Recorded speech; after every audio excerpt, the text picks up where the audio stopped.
Bekuphithizela namhlanje ezikhungweni zokuvota lapha esifundazweni KwaZulu Natal.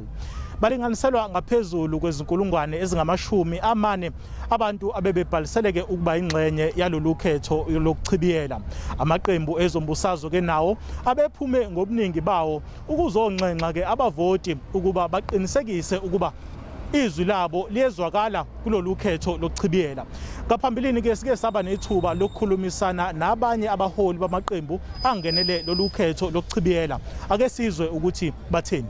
Sithema sesiqedile inhlelo zangaphakathi kwe-ANC sahambisa ama-candidates ethu emphakathini ukuthi ayosho ukuthi ibone move ngempela comfortable ngayo. We want to restart the unfinished business that we started with them, because you know that this area was under the then KwaZulu government.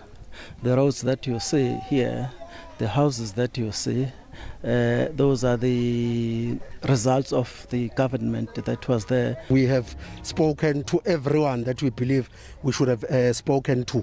So yeah, we are very much ready. Ngicabanga ukuthi lolu ukhetho luzobe impumelelo ngoba abantu bazwile, ngoba abantu kufanele nawo nomuphi umuntu eza azovota. Thina njenge ABC sizokwenza umehluko. Ngoba sesiyawazi futhi asibona sesikhulile sezeli thina ukuthi khona abantu abeza kwi political party because they want to earn money. Once we take over this ward, there will be no tendering system, because the tendering system is a source of corruption. Azikho ke izigameko ezibekiwe kuzona zonke izikhungo zokuvota lapha esifundazweni KwaZulu Natal. Lo mbiko uhlanganiselwe uSimphiwe Makhanya noNdaba ezinhle Khumalo elokishini lase Hammersdale.